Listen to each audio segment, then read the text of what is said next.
Well, I want to do a little lightning round here if you're okay with it. I want to walk you through some different scenarios that might connect with the business leaders listening, and they may go, yep, that one's me, 100%. And you're just going to quickly tell us what to do if we're that person. Sound good? Can I be real direct? Yes. As direct as you can be, just don't scare me. All right.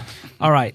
Let's say you're the owner who feels like it all depends on you to solve the problems. They don't believe that they can ask their team for help, and the weight is more than they can carry. You're a bad leader. You probably shouldn't be leading. If you've hired people that you don't trust to ask input on, then you've hired wrong people. Fire them all and hire new people, right? If you think you can do this all by yourself, you're fooling yourself. This whole thing ends in ash. That's the truth. That was pretty direct. You weren't lying. Okay.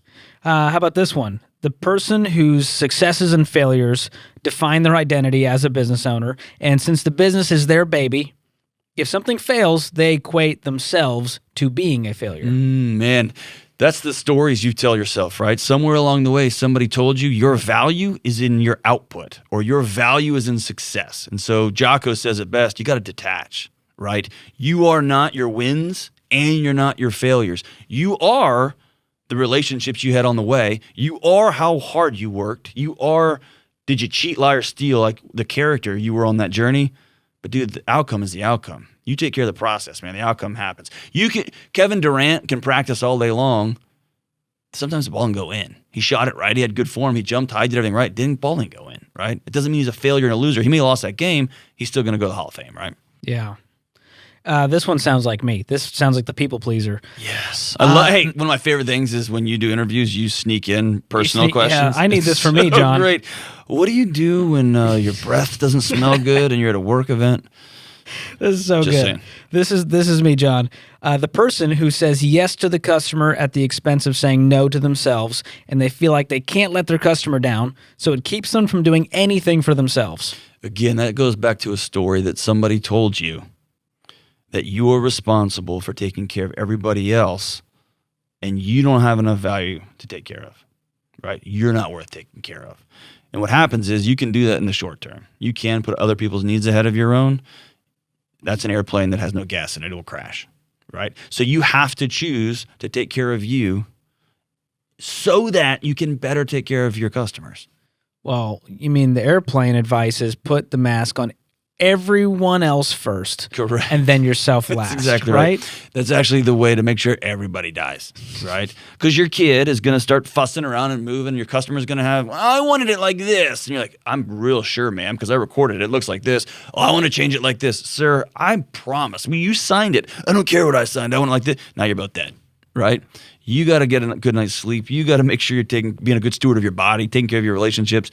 And then when whatever crap comes your way, you've got margin and strength and clear mind, clear-headedness.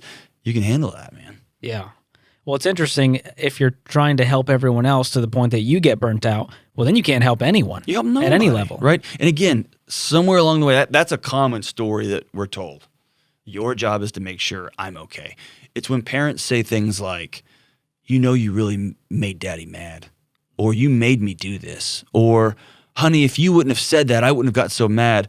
I'm telling my 6-year-old that she's responsible for the emotional intelligence of her grown-up adult parents. Yeah. That's too much for a 6-year-old to carry. And then she takes that into her business world, or he takes it into his small business that he owns, and he believes it's his job to make sure every person around them is taken care of before they are. And man, you cannot do that. That's a recipe for some serious resentment. It's just it's going to end up in ashes. That's right. So George, take care of yourself, man. That one was for me. That was for Thank you, John. All right, this one's for someone else. For the person... That's code, podcasters, to this one's about him, too. This one's not me. Go ahead. Someone who's maybe they're faced with the reality they don't like, and the mindset typically falls into acceptance. They don't believe what they're not changing, they are choosing. Summed up, maybe a leader's burning out. They've lost the belief they have any control in their life. Yeah, you got to reach out and talk to somebody, right? If you're looking around and realize everything around you feels futile, like that you're just treading water, never going to get anywhere, slow down and back out and talk to somebody. That's a recipe that you're I mean, that you're getting hyper anxious, right? You are depressing. You are doing, your body's starting to take over, right? When everything feels caustic. One of the things our brains do, George, whenever we experience real fear, think about this, like you're almost in a wreck once, right? Or maybe you were in a wreck. Somebody peeled off in front of you, sideswiped you. For the rest of your life, there's a part of your brain that is on alert all times when you're in the car for a sideswipe. And you might feel your heart rate go up a little bit, or if somebody, you look out the corner of your eye and you see them coming, you've got to let your heart and mind know I'm okay, right? And you've got to do that work. Mm. Well, we talked about community, accountability, friendships, and this one I'm sure you've taken a lot of calls about. This is the leader who knows how to lead people. They know how to get the results, but they don't know how to have a friend. Man, that's me. Right, that's me. I'm an awkward guy. I like weird things. I've got an eclectic mix of things that I love, and I struggle with trusting people. Right, it's just a hard thing for me. And so it was about 5 or maybe 10 years ago, I realized there's no like swipe right app for 35 or 40-year-old dudes. Like, hey man, someone make an app for that. I like the Astros, and I don't want to talk. I like not real expensive beer, but not cheap. There's no, I still like my cargo shorts. That's true. But my shirts don't fit good. There's no app for that, right? And you want to come over and just not talk and then just go home? That doesn't exist, right? So I had to look at the science and look at the mess that was the world around me that I'd created and say, man, I got to learn how to have friends. And that sounds stupid because we all think you just learn how to have friends. Look at your kids. You just put them in a room and they just go. But they don't know about judgment. They don't know about what they can and can't do. They don't know about I'm supposed to. They just go play, man. And so I had to learn as an adult, dude, I'm a person of value. Yes, I'm weird, but so is everybody else. And I'm going to go hang out. And sometimes it's weird and awkward. That's fine. I had to have people over to my house, dude, and say, hey, I know this is going to be super weird, but I'm asking you to be my friend. I want to be your friend. And they were like, this is now weird. Dude, you just took your weird to a whole new level. And I say, that means I'm going to show up in the middle of the night. If you ever need something, holler at me. I'm going to show up to your kid's game. I'm not some weird stalker. I just want your kid to know that if you're not around or if something goes on, I'm a safe person they can call. And I'm going to invite you to my kids' games. You don't have to come, but I'd love you to be there. It was just these awkward conversations. And, dude, it was transformational.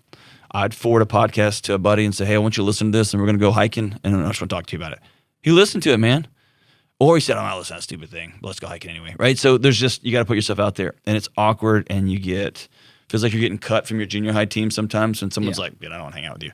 So important, man. Yeah, especially for the men out there. I think they have a real hard time creating deep friendships and getting to that level where they can be socialization, vulnerable. Man. It's just so dumb. We've got to get over. Dude, it's you may have talked about on this podcast, the diseases of despair. We're literally dying.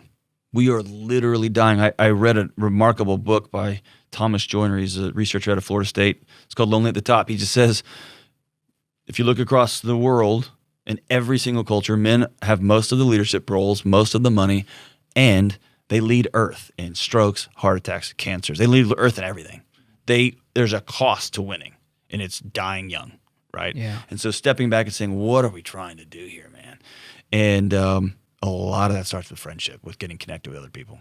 When you talk about how winning won't make you well, and I feel like that's very connected to this burnout. So as we wrap here. But you can be well and win, right? So it works the other way. I'm not saying, you shouldn't be ambitious and you shouldn't want to buy your neighbor's company or buy your neighbor. I want to buy I hope they're not listening to this. I hope to buy their land too, right?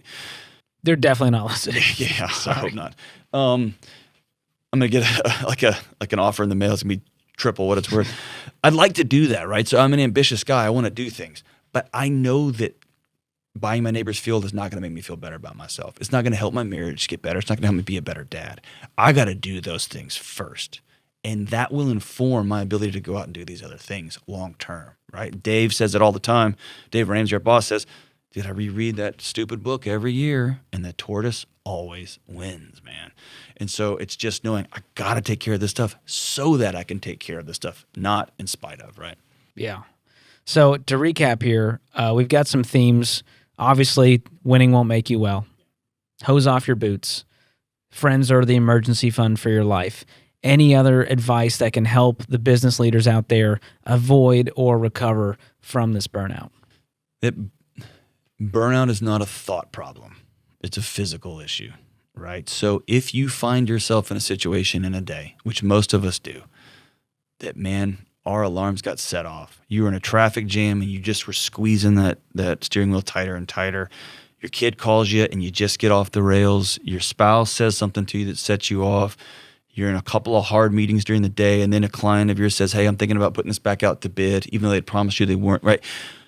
You have a physiological tool. You've entered a process. You've got to complete that cycle, right? You've got to go move and be with people and eat right and sleep and go do something creative and go watch a funny movie. You've entered a process whether you want to or not. You can choose to not complete that cycle and you will pay a physical toll, right? You'll pay a price for it. Or you can go do it. You're not going to feel suddenly magically better, but your body says, cool, George is back in control now. I'm going to shut the alarms off because you're good. And you're still going to be pissed off. You're still going to be angry. You're still going to be frustrated, but you're not going to be burning a hole through your pipes, right?